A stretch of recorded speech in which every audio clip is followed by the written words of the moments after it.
Assalamualaikum dan selamat malam. Selamat datang diucapkan kepada para guru, ibu bapa dan anak-anak yang dikasihi sekalian. Alhamdulillah, pada malam ini Ustazah dapat bersama-sama lagi bagi memenuhi slot kelas tuition online secara percuma daripada Akademi YouTuber. Untuk pengetahuan anak-anak, kelas kita pada malam ini ialah secara rakaman.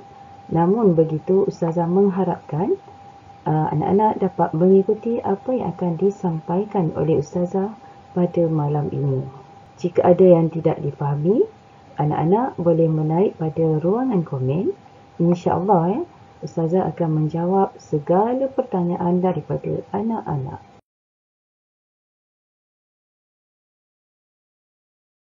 Okey, walaupun kelas kita dilaksanakan secara rakaman, namun banner yang anak-anak lihat sekarang ni masih sama tiada sebarang perubahan. Pusat Tuition Akademi YouTuber adalah kerjasama dengan eDidik Malaysia dan Kelab Guru Malaysia. Bermula percuma, selamanya akan terus percuma. Okey, Ustazah ingin berkongsi Telegram channel Umi Juma dan juga username yang Ustazah gunakan di Telegram. Okay, anak-anak dijemput untuk join channel Telegram Ustazah. Ini adalah link channel Telegram Ustazah. Anak-anak boleh screenshot ataupun snap link tersebut. Dan jika anak-anak ingin berhubung dengan Ustazah, anak-anak boleh search username Ustazah. Ini adalah username Ustazah, iaitu @norjuma. Pastikan ejaan tu dieja dengan betul. Tengok betul-betul. @norjuma. Okey. Sekiranya anak-anak ingin berhubung dengan Ustazah, boleh cari Ustazah di Telegram. Okey, seterusnya untuk makluman anak-anak juga ini adalah rakan-rakan Ustazah yang sama-sama berjuang dengan Ustazah bermula dari challenge 1 dan kami merupakan peserta batch pertama Akademi YouTuber. Okey. Sini adalah Ustazah nampak anak panah tu. Ini adalah Ustazah. Okey, ramai Ustazah kawan-kawan Ustazah kat sini.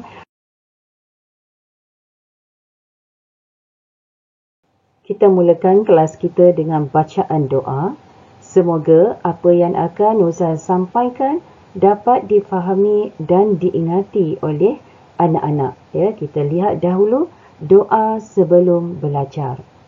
Bismillahirrahmanirrahim. Raditu billahi rabba wa bil islami dina wa bi Muhammadin nabiyyan wa rasula. Rabbi zidni ilma warzuqni fahma. Amin.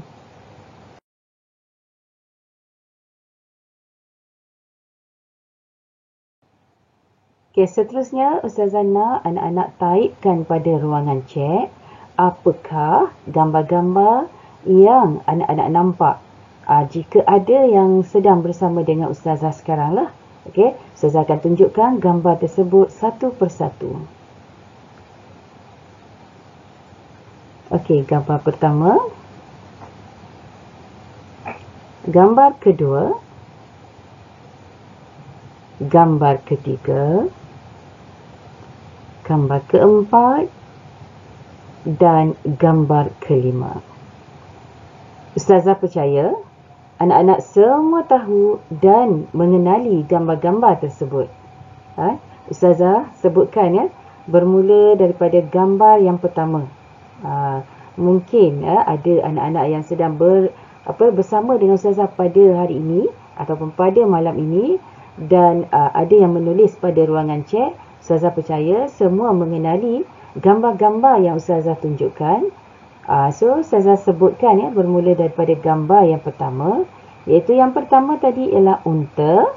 Okey, yang kedua motosikal, ketiga bas, keempat lori dan yang kelima kereta.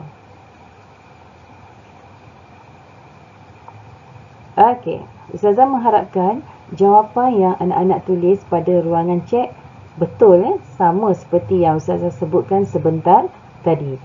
Jadi, anak-anak pasti dah boleh teka apakah tajuk yang akan kita belajar pada malam ini.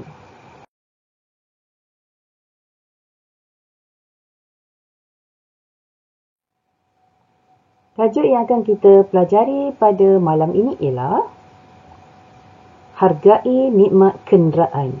Okey, tajuk ni termasuk dalam bidang adab.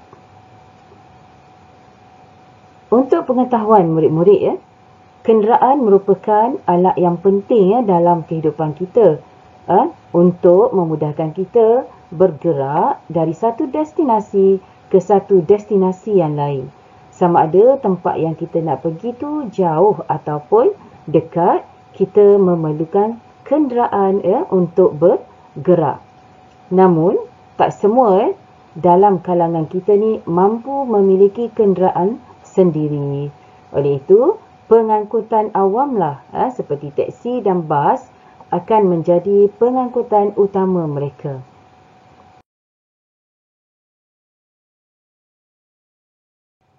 Antara objektif yang akan kita pelajari dalam tajuk ini ialah ada 3 yang saya senaraikan di sini, iaitu yang pertama, menyatakan adab menaiki kenderaan dengan betul. Nanti kita akan belajar adab menaiki kenderaan. Okey, yang kedua, menghafaz doa menaiki kenderaan dengan lancar. Dan yang ketiga, menyenaraikan adab-adab menaiki kenderaan dengan tepat. Okey, kelas yang kita jalankan ini secara rakaman. Namun begitunya, besar harapan Ustazah agar murid-murid dapat mencapai objektif yang kita nak pelajari pada malam ini. Antara perkara-perkara yang akan kita pelajari dalam tajuk hargai nikmat kenderaan ini ialah, kita lihat dulu yang pertama, iaitu adab menaiki kenderaan. Kedua, adab yang diamalkan oleh Rasulullah sallallahu alaihi wasallam ketika menaiki kenderaan. Yang ketiga, kelebihan mengamalkan adab ketika menaiki kenderaan. Dan yang terakhir, akibatnya jika kita tidak mengamalkan adab ketika menaiki kenderaan. Kita akan pergi satu persatu. Baiklah anak-anak, kita mulakan dengan adab menaiki kenderaan. Sebagai orang Islam, kita sememangnya diajar tentang adab-adab dalam Islam. Salah satunya ialah adab menaiki kenderaan, sama ada kenderaan sendiri ataupun kenderaan awam. Kita lihat dulu apakah adab yang pertama, iaitu merancang perjalanan. Ke mana tempat kita nak pergi? Kita mesti rancang ke mana arah tujuan kita. Dekat ataupun jauh, sama ada ke tempat kerja, ke pasar, bercuti, pulang ke kampung dan sebagainya. Sudah tentulah sudah ada dalam perancangan kita ke mana saja kita nak pergi. Okey, kita lihat yang kedua, apakah adab menaiki kenderaan yang kedua? Okey, yang kedua ialah membaca basmalah.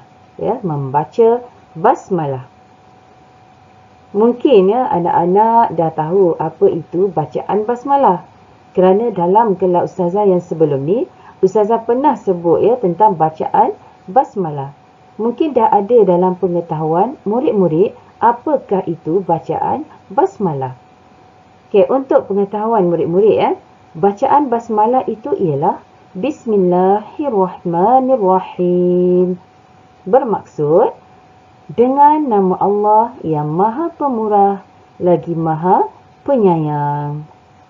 Okay, setiap pekerjaan yang kita lakukan, kita hendaklah mulakan dengan Bismillah ataupun dengan bacaan basmalah. Okay, bukan hanya sekadar menaiki kenderaan saja, tapi apa saja pekerjaan. Tak kira apa saja pekerjaan, kita hendaklah mulakan dengan Bismillahirrahmanirrahim.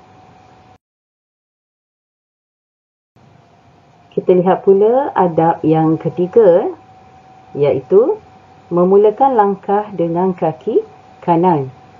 Dalam ibadat, kita sering diingatkan supaya sentiasa mendahulukan anggota kanan daripada anggota kiri. Ini adalah kerana ianya adalah sunnah dan jika kita melakukannya, kita akan mendapat pahala. Berdasarkan maksud hadis daripada Abu Hurairah radhiyallahu anhu, ia berkata, Rasulullah sallallahu alaihi wasallam bersabda, apabila salah seorang daripada kalian memakai sandal, sandal di sini kasutlah, okey, didahulukan kaki kanan dan apabila meninggalkannya, hendaklah didahulukan kaki kiri. Hadis ini merupakan hadis yang diriwayatkan oleh Bukhari dan Muslim. Jelas di sini Nabi menegaskan jika kita nak melakukan sesuatu, kita hendaklah dahulukan anggota sebelah kanan. Seterusnya, adab yang keempat ialah membaca doa menaiki kenderaan. Kita baca doa untuk naik kenderaan ini adalah berdoa untuk mencari kebaikan dan ketakwaan Allah supaya menghindarkan diri kita daripada pemandangan buruk, kesusahan dalam perjalanan dan juga supaya memudahkan perjalanan kita. Doa menaiki kenderaan iaitu Subhanallazi sakhkhara lana haza wa ma kunna lahu mukrinin wa inna ila rabbina lamunqalibun. Okey, doa ni diambil daripada potongan ayat Al-Quran daripada surah Az-Zukhruf ayat 13. Okey, yang bermaksud Maha Suci Allah, Maha Suci Tuhan yang telah memudahkan kenderaan ini untuk kami. Sedangkan kami sebelum ini tidak mampu menguasainya dan sesungguhnya kepada Tuhan kamilah kami akan kembali.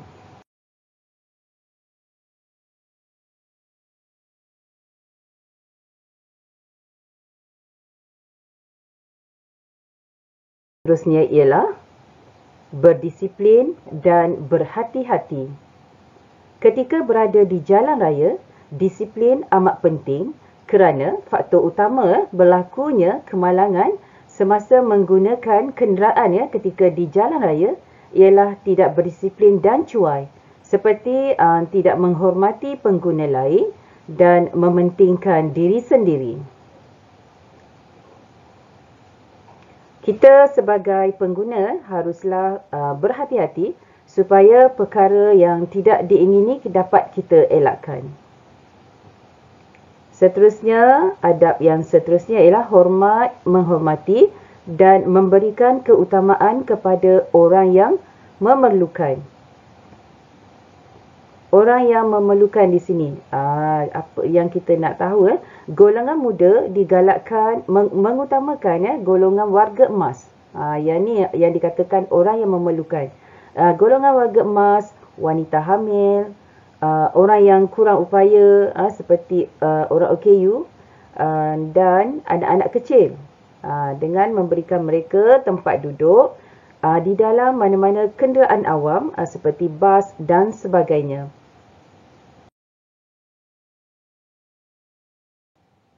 Adab menaiki kenderaan yang ketujuh ialah menjaga kebersihan dan tidak merosakkan kenderaan awam. Kenderaan awam tu seperti teksi, bas, kereta api dan sebagainya lah yang kita gunakan. Okay? Kerajaan menyediakan banyak kenderaan awam kepada kita. Seperti yang saya dah nyatakan tadi, teksi dan sebagainya tu. Oleh itu, kita sebagai pengguna, kita orang yang menggunakan kenderaan tersebut, haruslah bijak dan sama-sama menjaga kebersihan kenderaan awam tersebut. Okay? Di dalam bas, Di dalam teksi ada disediakan tong sampah. Okey, kita hendaklah buang ke dalam tong sampah ataupun tempat yang telah disediakan. Kebersihan kita haruslah jaga walaupun kita berada dalam kenderaan awam. Okey, sekiranya diabaikan perkara ini, ianya akan menyusahkan pengguna lain dan juga pemilik kenderaan itu sendiri. Kita sama-sama menjaga kebersihan agar kita tidak menyusahkan orang lain dan tidak juga menyusahkan diri kita.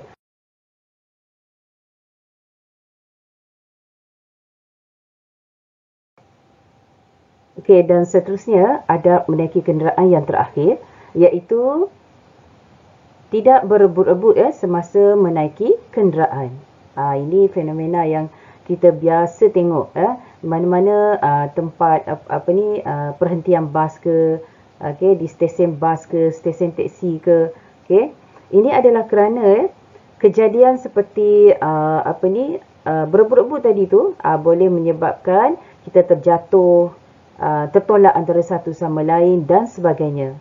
Ini dapat dielakkan sekiranya kita mengikut giliran. Jika kita mengikut giliran, naik secara tenang dan tidak berebut-rebut, kita akan membantu para penumpang lain menaiki kenderaan tu dengan lebih cepat dan juga selamat. Okey, kita hendaklah jaga keselamatan diri kita sebagai warga yang prihatin. Kita hendaklah mengamalkan adab-adab menaiki kenderaan ni supaya perkara yang buruk dapat kita elakkan.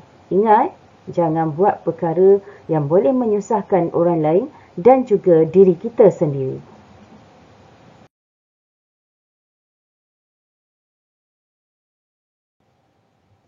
Okey, seterusnya adab yang diamalkan oleh Rasulullah sallallahu alaihi wasallam ketika menaiki kenderaan.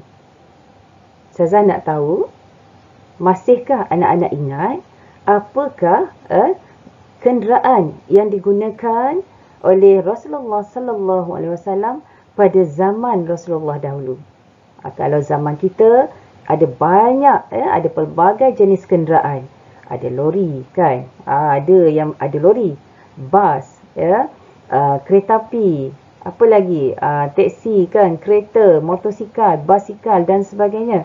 Tetapi zaman Rasulullah dulu tak ada lagi kenderaan-kenderaan moden macam sekarang ni. Okey, kalau anak-anak ingat, sila tulis pada ruangan chat apa nama kenderaan ataupun alat pengangkutan yang digunakan oleh Rasulullah dahulu. Okey, anak-anak boleh tulis jika adalah anak-anak yang sedang mengikuti kelas ustazah pada hari ini ataupun pada masa sekarang ni. Okey. Kita tunggu sekejap. Kita lihat adakah yang jawab. Okey, saya tunjukkan Okey, inilah dia salah satu alat pengangkutan yang digunakan oleh Rasulullah dan juga para sahabat pada waktu dahulu. Okey, ni adalah seekor unta. Rasanya dah nampak dah rupa dia seekor unta. Kan, ada bonggol. Kenapa bonggol tu ada? Mengapa Allah ciptakan bonggol itu? Kan, tengok dia punya badan yang besar kan. Okey, kita lihat dulu untuk pengetahuan anak-anak unta adalah seekor binatang yang besar. Besar. Sebab unta ni pada zaman Rasulullah dulu digunakan untuk membawa barang-barang dagangan. Kan.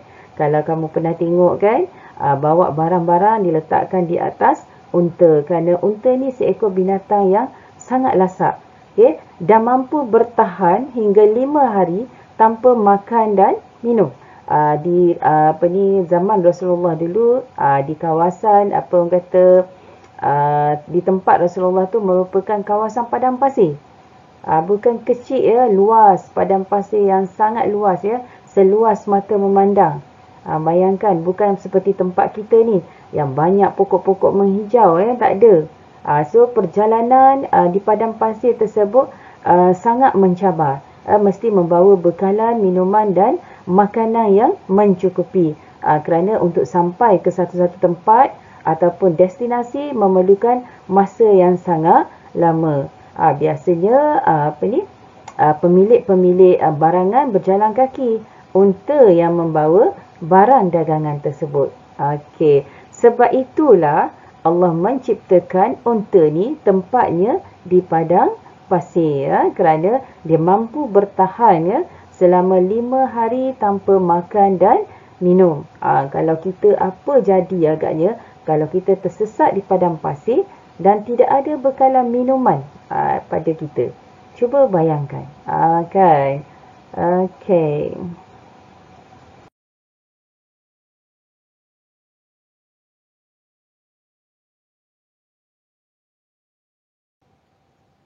Seterusnya, kita lihat pula apakah adab-adab yang diamalkan oleh Rasulullah sallallahu alaihi wasallam ketika menaiki kenderaan.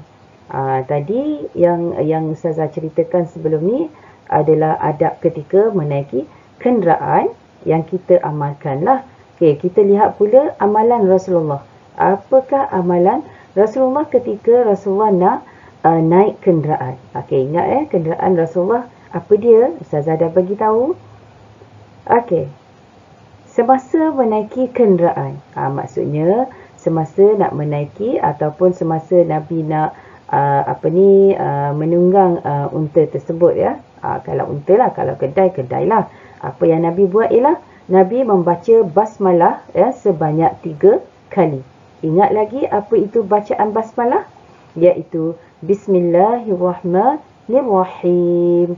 Nabi baca basmalah sebanyak 3 kali. Bukan baca basmalah. Itu bukan. Salah. Okey. Nabi menyebut Bismillahirrahmanirrahim sebanyak 3 kali. Adik-adik nanti, anak-anak boleh ikut cara yang diamalkan oleh Rasulullah ni. Masa naik kenderaan tu, baca Bismillahirrahmanirrahim sebanyak 3 kali. Okey, itu amalan yang pertama. Nanti kita akan lihat apakah amalan Nabi yang seterusnya.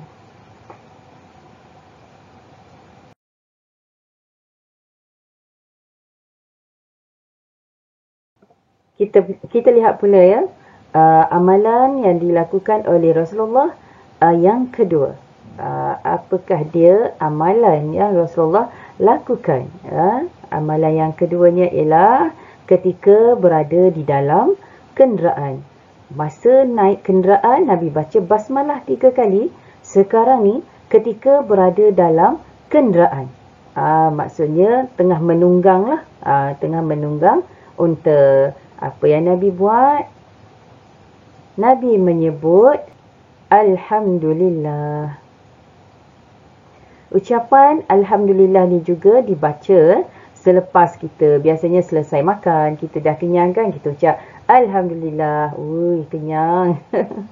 Dan biasanya orang yang ucap Alhamdulillah ni juga apabila mereka mendapat satu-satu kejayaan. Contoh, lulus dengan cemerlang dalam peperiksaan, ucap Alhamdulillah kan. Ataupun dia mendapat nikmat ataupun hadiah yang tidak dijangka. Tiba-tiba je ada hadiah depan mata.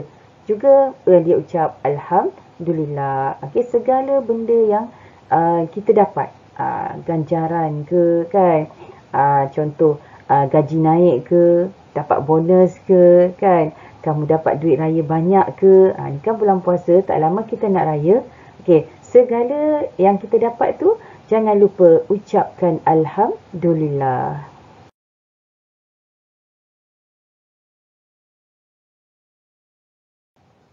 Amalan yang ketiga. Kita lihat pula amalan yang ketiga. Apabila kenderaan telah mula bergerak, Rasulullah sallallahu alaihi wasallam membaca doa. Doa apa? Doa menaiki kenderaan.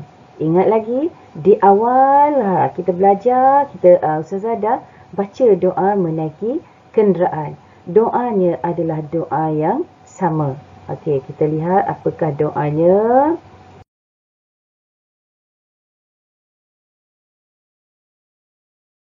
Kalau masih ingat lagi, sebab Ustazah dah sebut. Okey. Doa menaiki kenderaan. Iaitu Subhanallazi sakhkhara lana hadza wa ma kunna lahu muqrinin wa inna ila rabbina lamunqalibun. Okey, yang bermaksud Maha Suci Allah, Maha Suci Tuhan yang telah memudahkan kenderaan ini untuk kami. Sedangkan kami sebelum ini tidak mampu menguasainya. Dan sesungguhnya kepada Tuhan kamilah kami akan kembali. Okey, kita membaca doa ni, salah satu tujuannya ialah supaya perjalanan kita pada hari tersebut berjalan dengan lancar, pergi dan balik. Semoga selamat kita dalam perjalanan.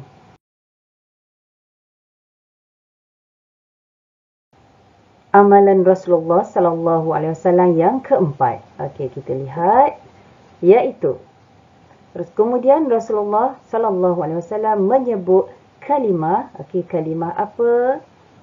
Kalimah apa? Iaitu Alhamdulillah dan Allahu Akbar sebanyak 2 kali. Kalimah Alhamdulillah dan Allahu Akbar sebanyak 2 kali. Maksud Alhamdulillah ialah segala puji bagi Allah, dan Allahu Akbar bermaksud Allah Maha Besar. Segala puji-pujian kita tuju hanya kepada Allah. Kita doa banyak-banyak supaya perjalanan kita tu selamat sampai, dan waktu kita pulang selamat pula, kembali ke tempat asal.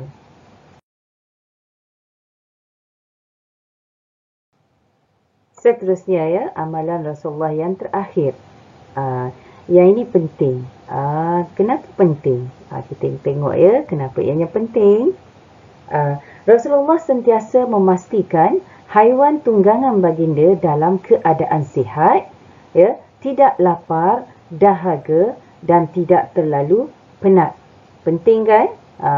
Kalau unta Rasulullah tak bagi makan, tak bagi minum, Rasulullah biarkan dia dalam keadaan lapar dan dahaga, dan orang kata terlalu penat kerana terlalu banyak bekerja, apa akan jadi pada haiwan tersebut ataupun apa akan jadi kepada unta tersebut?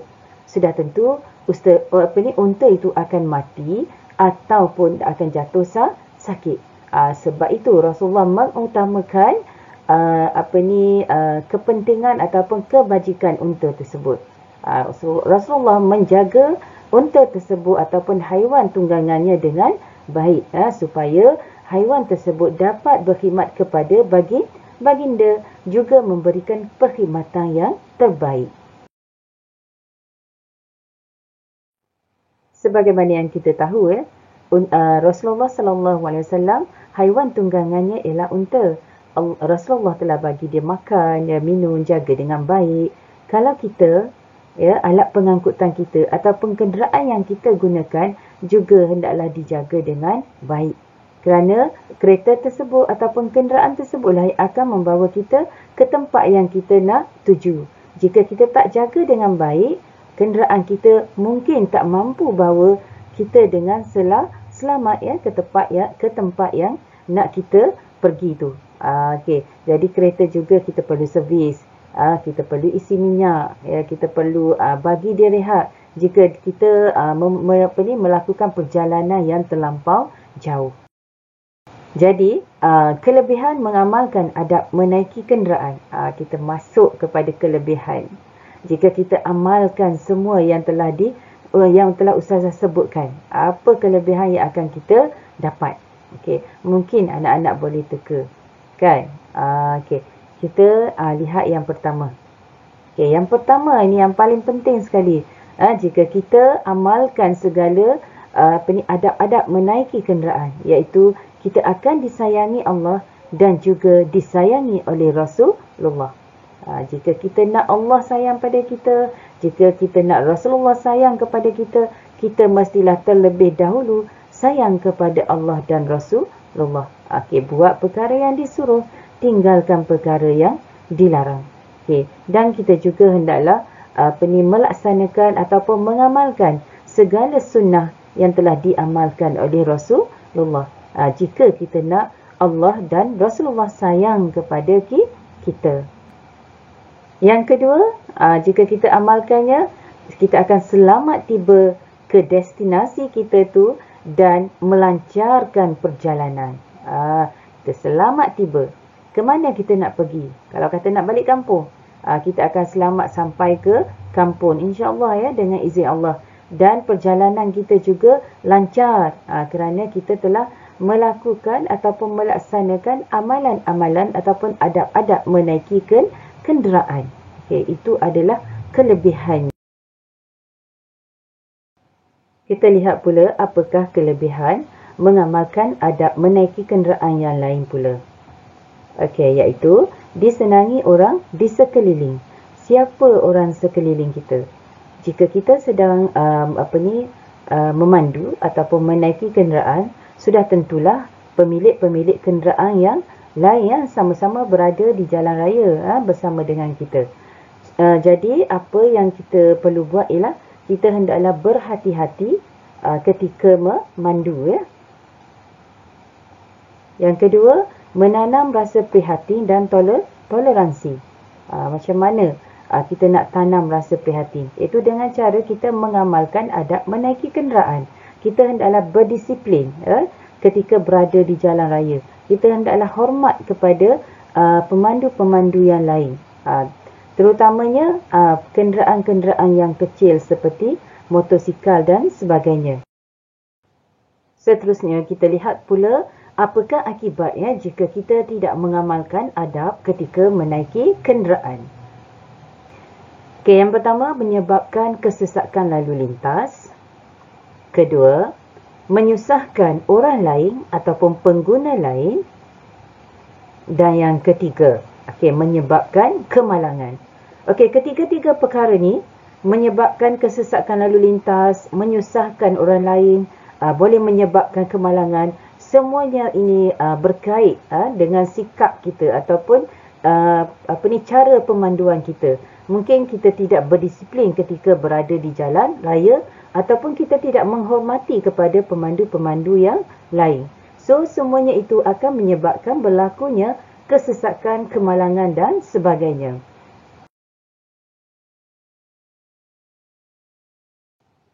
Akibat seterusnya ialah membahayakan nyawa sendiri dan orang lain. Nyawa kita hanyalah pinjaman kepada kita. Sepatutnya kita jaga nyawa kita baik-baik. Kerana nyawa hanya diberikan sekali sahaja. Jaga diri kita, jaga juga diri orang lain ketika berada di jalan raya. Seterusnya, tidak disenangi oleh orang di sekeliling kita. Jika kita, orang kata bawa kereta tu macam pelesik, bawa kereta terlampau laju sehingga membahayakan orang-orang yang berada di sekeliling kita, yang berada di atas jalan raya tu bersama dengan kita. Nanti diri kita ni tidak akan disukai oleh pengguna-pengguna lain.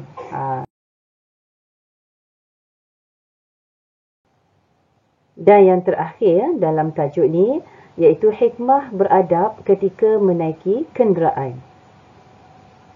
Apakah hikmahnya, kelebihannya jika kita beradab?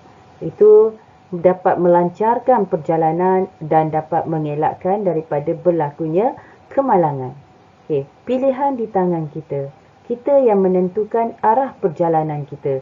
Jika kita ingin perjalanan kita tu pergi dan tiba dengan selamat, kita yang menentukannya. Dan seperti biasalah, subscribe itu adalah percuma.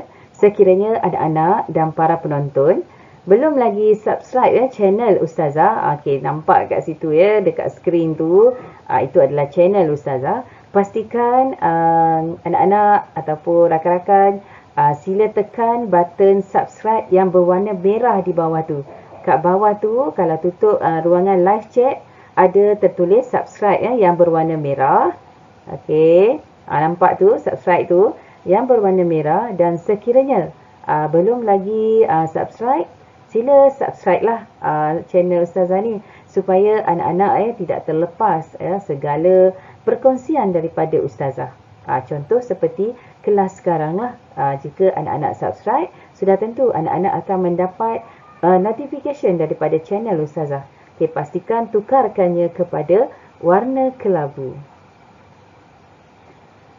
Dan satu lagi jika sekiranya video yang ustazah ajar pada malam ini, video ini apa saja video lah, jika sekiranya anak-anak mendapati video ustazah ni dapat memberikan manfaat juga kepada orang lain, kepada kawan-kawan anak-anak yang lain, ustazah berharap anak-anak dapat membantu kawan-kawan di luar sana supaya mereka sama-sama dapat mengikuti channel ustazah, mencari ilmu di channel ustazah ini.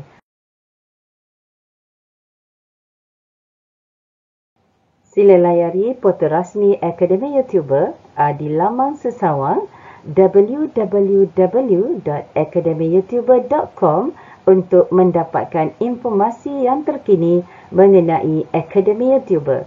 Banyak yang terdapat dalam portal ni. Ada segmen berita, segmen feature, ada kelas tuition, ada segmen khas dan sebagainya. Alhamdulillah, akhirnya selesai juga kelas ustazah pada malam ini. Perjalanan kita terhenti dahulu di sini buat seketika.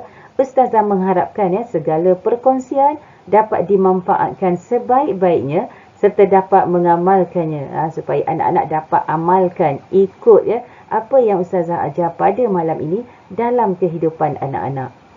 Dan sehingga kita berjumpa lagi di lain waktu, di lain ketika, mungkin pada masa yang sama atau di waktu hari ataupun hari yang lain pula. Ustazah akhiri kelas ustazah hari ini dengan lafaz yang mulia. Wabillahi taufiq wal hidayah. Wassalamualaikum warahmatullahi wabarakatuh.